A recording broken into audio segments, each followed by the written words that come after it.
So, alam nyo mga sangkay, ang dami po talagang twist ngayon, no, pagdating po sa mga politikong ito. At ito na nga po mga sangkay, mga kakampi ni PBBM, pinagdududahan na ngayon na mga traidor.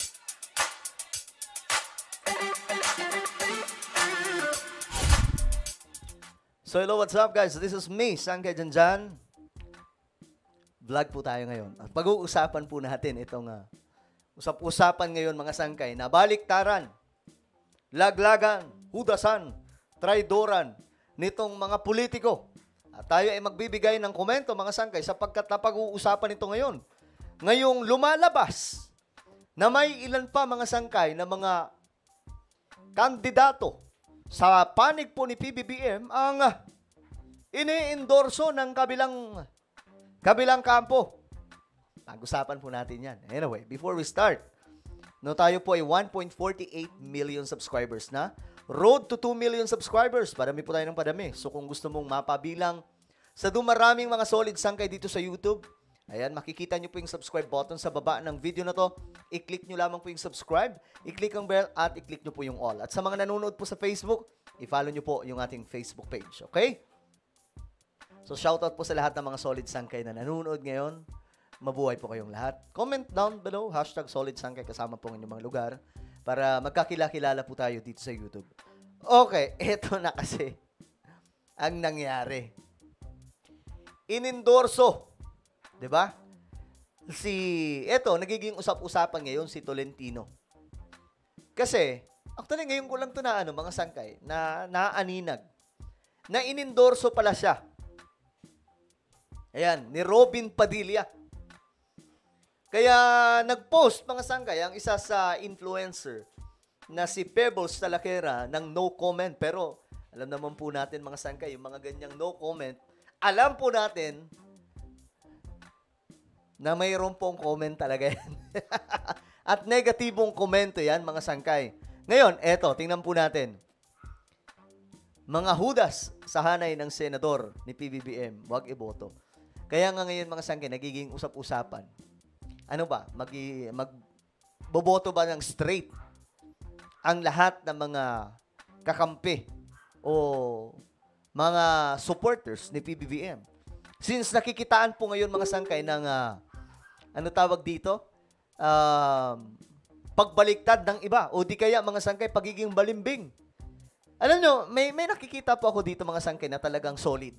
Alam nyo kung sino? Si Erwin Tulfo at itong si si Benhur Abalos. Iyang dalawa, solid kay BBM. Kita nyo naman mga sangkay. Pero itong si Tulfo, sure win na po yan mga sangkay, di ba? Number 2, number 1, yan po umikot. At saka, wala na mga sangkay. Wala nang isang buwan, eleksyon na. So sigurado ng panalo yan. Ngayon, si Tolentino, sabi pa nga po ng iba mga sangkay, para po, kasi nakikita po natin, lumalagapak hindi naman sobrang lumalagapak na talagang hindi po sila mapapabilang. Walang chance. Malaki pa rin po yung chance. Hindi po tulad sa mga kandidato ng kabilang kampo na talagang dalawa lang ang may posibilidad na may chance. Si Bongo lang at saka si Bato de la Rosa. Ngayon, si Tolentino, pinagdududahan na ngayon ng mga loyalista. Ano ba? Siya ba ay balimbing? Siya ba yung tumutuklaw? Isa sa mga tumutuklaw kay PBBM? Mayroon nga po mga sangkay. Ito, chismis lang ha. Chismis.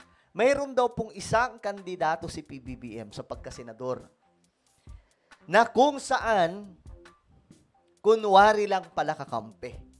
Pero yung kabanding madalas yung mga kandidato sa kabilang kampo. Ano yun? Espiya ba? Spy ba yun sa loob ng kampo ni PBBM? Kaya ganun sila mga sangkay. Ako, hindi na rin po magugulat. Kasi ganito yung politika sa Pilipinas Di ba? Ganyan ang politika, umikot sa bansa natin since di naman po tayo parliamentary system. Kaya nauuso po itong baliktaran, akala mo kakampi, yung pala hindi. Pero mga sangka, isa naman po sa punto na sinasabi ng iba, na bakit daw ini-endorso ng iba yung ibang mga kandidato ni PBBM. Hindi daw dahil sa traidor, kundi dahil matalino sila. Pinapatunayan lang daw po talaga na itong mga lineup ni Pangulong Bongbong Marcos, kahit po yung ibang mga kampo, pinipiling kunin sila kasi alam po nila na may ibubuga. Yun po yung komento naman ng iba. Yung interpretasyon ng iba. Pero ito mga sangkay, mukhang hindi. Pero ito hindi, mga sangkay. Ayun. Ayun o. Sa magkakaibigan, walang iwanan. Inendorso ni Vice President Sara Duterte si Senatorial Representative Camille Villar na inilabas sa inilabas na political ad ngayong April 21. Gusto kong mapanood yan, mga sangkay. Tingnan po natin. Hanapin po natin para syempre malaman po natin. Camille Villar. Ito. Ayan. Wala daw iwanan, mga sangkay. Ito ba? Ayun, ito.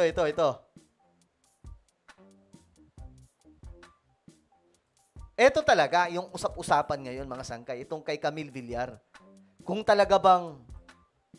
Kasi di ba nga po, si Amy Marcos at saka si Camille yung inendorso. Pero ngayon, ito yung problema ni Camille. Lumabas po yung malaking kalokohan ng pamilya niya. Na di umano, di ba yung tubig, mga sangkay, kalimutan ko pangalan yun, sa may bandang, kung hindi ako nagkamali, sa may Bulacan po yun. Ngayon, malaking issue yun. Rappler yung naglabas. Kaya talagang wasak yung pangalan niya. Pero hindi ko alam kung papalo itong endorsement ni VP Sara. Isa po ito sa sinasabing tumutuklaw daw po kay PBBM. Pero kayo, mga sangka, kayo na po yung humusga.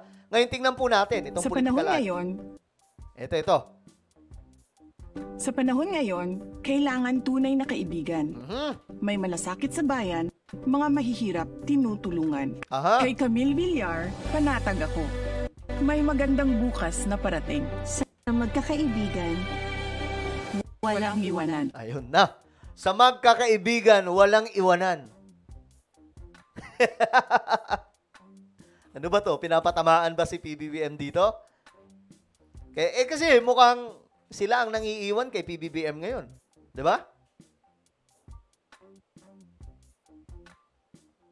Hindi na rin po ito nakakagulat, mga sangkay. May ganun naman po talaga.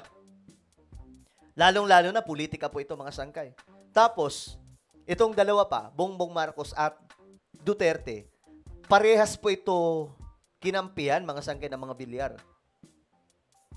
So talagang kuha sila ng simpatya sa mga kakampi ni BBM, kuha din po sila ng simpatya galing po sa mga supporters ng mga Duterte. Pero, mga sangkay, usap-usapan po ito ngayon.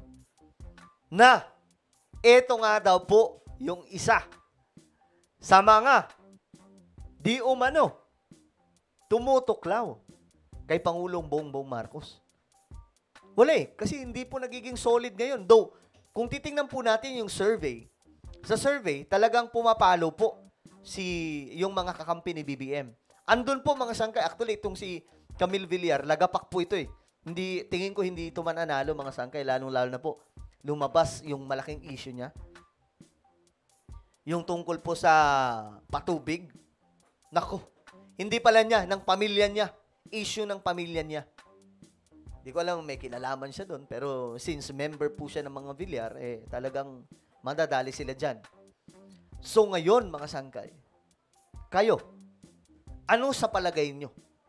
Ito bang si Tolentino, kasi given na si Amy Marcos at saka si Camille Villar, isa sa mga taong humahalik kay PBBM, subalit iba po yung intensyon. Grabe, no? Politics to, mga sangkay. Alam po natin ang politika. Marami po dyan, mga sangkay, nagkukunwaring kakampi. Tingnan nyo na lamang po yung alyansa ni PBBM. May iba dyan, mga sangkay. Di ba nga po, yung isa dun sa Cavite, nauna, naabisto yung listahan ng sample ballot. Sino yung andon? May 3 nilaglag na kakampi nila. At ang pinalit, sila Bongo. Tapos si Philip Salvador. Tapos may isa pa, si Bato po ata yun. Di ba, mga sangkay? So, ano sa palagay nyo? Ano sa tingin niyo ito mga sangkay? Comment down below. Meron po tayong YouTube channel, Sangkay Revelation. Hanapin niyo po ito sa YouTube. Kapag nakita niyo na guys, i-click niyo po yung subscribe, i-click ang bell, at i-click niyo po yung all. Ako na po ay magpapaalam. Mag-iingat pong lahat. God bless everyone.